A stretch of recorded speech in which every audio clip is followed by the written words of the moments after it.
Hello everybody, this is Michelle, co-author of Methylation Madness, Insight into the Biochemical and Personal Lives of Hypermethylators. So, my daughter's out at the gym after working and after going to school, and I'm home tonight till like 8:30 until the little angel walks in, and I decided that I was going to cook. First I took a walk with the dog, which was the first time in a long time. Did like a mile. Didn't want to wear him out. He's only a tiny little thing. But I bought a veal brisket. My program from Dr. Doolin states that I am supposed to eat veal once a week. I don't particularly like veal. Not many people like veal that I know of anyway. So, but I bought this veal brisket, and while I'm talking to you, I have to just season some chicken that I'm making. So I bought this veal brisket, and I had no idea how to make it because, believe it or not, I've never made a veal brisket before. I've made a regular brisket, but I've never made a veal brisket. Actually, one of the best briskets I ever had was from my bestie friend, Bonnie, who passed some years ago. And I used to love her brisket. It was so good. So this is going to be quite different. This is going to be a Moroccan veal brisket.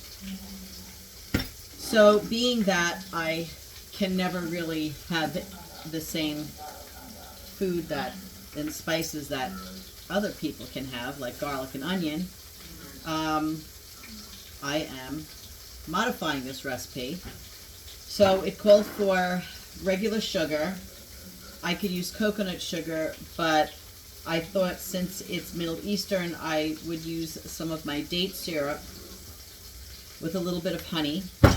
And it called for paprika, which I ran out of, and cumin, coriander, the 3 C's, cumin, coriander, and cumin. And it also called for cinnamon, which is a spice that's used a lot in Middle Eastern dishes, and some cayenne. Since I can have garlic and onion, which is a huge piece of the recipe that I found, I'm going to throw in some cilantro to extra spice it up. It called for some tomato paste, which is a histamine, which is a cheat, but I'm so close to my diet all the time that a little bit of this won't do anything. Then it called for ginger. Livy can have that. My daughter, she can have that, but I cannot because it is big, big, big sulfur. And it called for prunes. I don't have prunes, and I can't have some ginger, but it did call for dried fruit. So I am going to put in some dried cranberries, unsulfured, which I can have a few of because they are a methionine. So I do eat them from time to time because I do have to keep a little bit more of a balance of late. And dates, one of my favorite dried fruit in the entire world. They are actually from a Middle Eastern store, Sahadi, that my aunt goes to in Brooklyn Heights. And I don't know if you've ever eaten dates. I have one student in my classroom who wants to eat a date so bad, but we're not allowed to share food. So, poor thing. But this is what a date looks like. It is just, it's mushy, and I eat like 4 of them a day because they're just so good. You could stuff them with, what is it called? Nut butters. I do cashew butter mostly, or almond butter. A lot of people stuff them with blue cheese. I've wrapped them in bacon and I've roasted them. They are incredible. Personally, to be honest with you, I like them, here I am, I like them just plain as just a fruit. I'm just making a thin chicken cutlet as well. So, hold on, I just have to do that. Better erase that heat a little bit.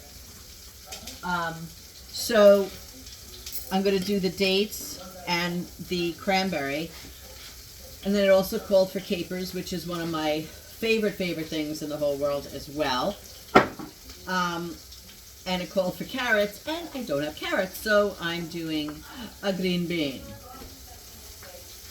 So you say, what on earth are you really making that comes from the recipe since you're substituting it all? The premise is there, but this is, again, how I have to cook. I look at a recipe, and I got to change the whole damn thing. But most of the time, it comes out with the way it sort of should come out. I am a huge fan of Middle Eastern food. I love Indian food, and I love Greek food. I've gone to Afghani restaurants. I've gone to Pakistani restaurants. I think their food is just one of the best types of food in the entire world. Sadly, though, they use a lot of garlic, and they use a lot of onion. I have gone to certain restaurants that will, help me out with that. But yeah, so I decided that I was going to do it my way. And I made those pork chops the other night. I'm not sure if I videoed it or not, but Jimmy made, what the heck did he make? Chicken, I think? And he put some coconut milk in, and he let them sit for a while, and he said that they were insanely tender. So I'm like, okay, I'm going to try it with some almond milk, because that's what I had in the house, and some pork chops. I did not let them sit, but I cooked them with the almond milk. I cannot even tell you, they were insanely tender. So what you ask, am I going to do with the almond milk now? I'm going to change the recipe even more. And I am going to put almond milk in this. You're supposed to do this in the oven,